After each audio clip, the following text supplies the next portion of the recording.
Bonjour à tous, j'ai le plaisir d'accueillir aujourd'hui Isabelle Solti. Isabelle, bonjour. Bonjour Marina.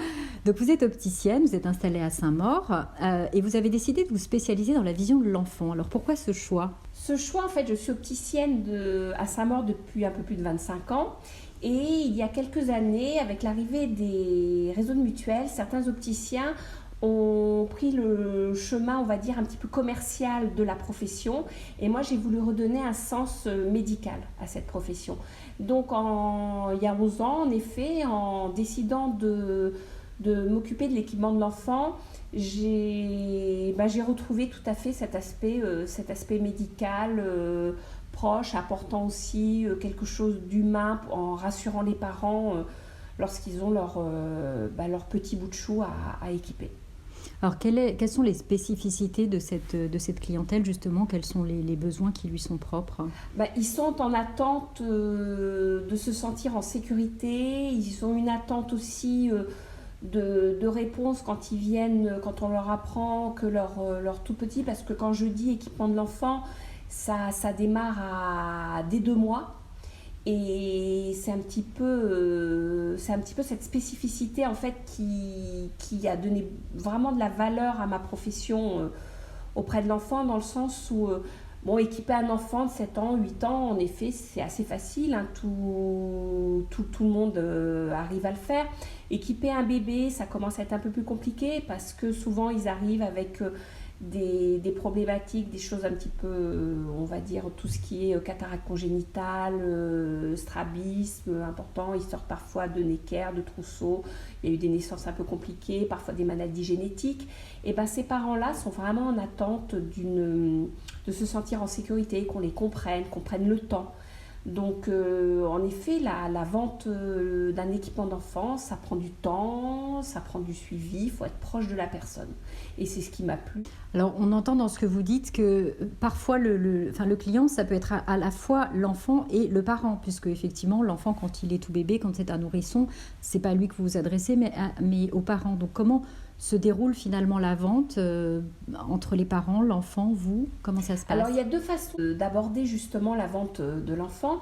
Une toute première façon, quand c'est un bébé, évidemment, on s'adresse aux parents. On leur propose différents équipements au départ, différentes montures. C'est évidemment, ils attendent l'aspect technique de notre part. Donc, on prend son temps, on parle de tout l'aspect de la monture. Quand l'enfant est un petit peu plus grand, c'est l'enfant qui est le client. On s'adresse énormément à l'enfant. Et à quel moment est-ce qu'un enfant doit-il consulter un ophtalmologiste, puisque vous parlez de nourrisson ?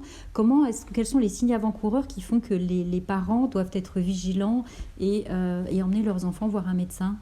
Les parents doivent être vigilants quand déjà à la base dans la famille il y a par exemple de la myopie, quand il y a déjà des porteurs du net, quand il y a eu des strabismes. Parfois on peut voir, les parents ressentent parfois quand le strabisme qui peut arriver. Les pédiatres aujourd'hui sont tout à fait aptes à reconnaître quand même quand il y a un petit souci dès le départ. Après l'idéal aujourd'hui, mais nous n'y sommes pas, l'idéal serait de faire un dépistage automatique dès 9 mois pour justement éviter tout ce qui est amblyopie, strabisme on le voit, mais par contre l'amblyopie on ne le voit pas. Est-ce qu'un parent peut se rendre compte justement par un comportement physique de l'enfant, la façon dont il va tourner la tête et autres, peut parfois s'apercevoir, pas systématiquement, mais que l'enfant regarde plus avec un œil plutôt qu'un autre ?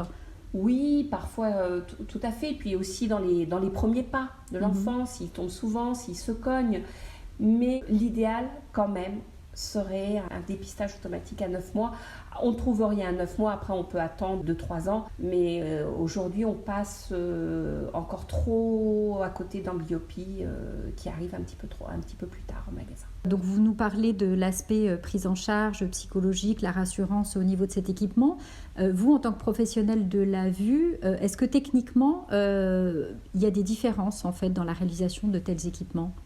Alors il y a des différences déjà dans le choix de la monture. Il faut une monture quand même bien stable. Le nez d'un bébé, jusqu'à quand même 3-4 ans, le visage n'est pas complètement formé encore, donc il y a l'aspect technique du choix de la monture et il y a aussi l'aspect technique parfois du verre, puisque nous rencontrons des corrections quand même de temps en temps compliquées Et nous avons à faire des recherches pour essayer d'avoir soit le verre le plus fin avec des petits diamètres de verre, ou pour des cataractes congénitales, en effet, nous sommes à la recherche parfois de double foyer, de Telex, et nous devons retrouver le verrier qui va vraiment correspondre à nos attentes. D'accord, donc des produits vraiment très techniques. Et puis quand on voit un petit bout effectivement évoluer dans un monde d'adulte, il a des besoins qui sont différents en termes de forme, également de lunettes. Et puis ce qui est extraordinaire aussi, c'est par exemple de délivrer un bébé qui est myope. Quand je dis un bébé de 6 mois, 1 an, qui a quand même une myopie un petit peu conséquente, ce qui est extraordinaire, c'est quand vous lui posez les lunettes, tout d'un coup, il regarde ses parents comme s'il les avait jamais vus avant. Et ça, c'est beaucoup d'émotion. C'est magique. En termes de qualité humaine également, il faut avoir plus de patience, d'empathie. En termes de qualité humaine, il faut en effet de la patience. Il faut aimer les enfants. Ça, c'est indispensable. L'aspect commercial, il faut l'oublier, parce que la vente d'une lunette enfant n'est pas forcément là où nous dégageons plus de marge. Et il faut aussi aimer réparer derrière ces lunettes, puisque les enfants cassent souvent leurs lunettes. Donc en effet, c'est du temps. C'est une passion aujourd'hui. Des formations, ça c'est très important. C'est pour ça que j'ai souhaité, il y a 11 ans, rejoindre le réseau TIC. Merci en tout cas de nous avoir fait partager votre passion. Vous voulez rajouter un petit mot peut-être ? Oui, aujourd'hui, il y a une association qui existe, qui est Aime tes yeux, où justement je me retrouve dans cette association pour essayer d'informer, de donner beaucoup plus d'informations sur l'importance du dépistage de l'enfant dès le plus jeune âge. Et cette association, justement, m'a permis de mettre en avant cette information auprès des crèches de ma ville. Ah, effectivement, quand on connaît l'importance de la vue dans le développement d'un enfant, il est primordial de prévenir au maximum les problèmes de vue. Tout à fait. Merci beaucoup Isabelle de nous avoir fait partager votre passion encore une fois. Merci Marina.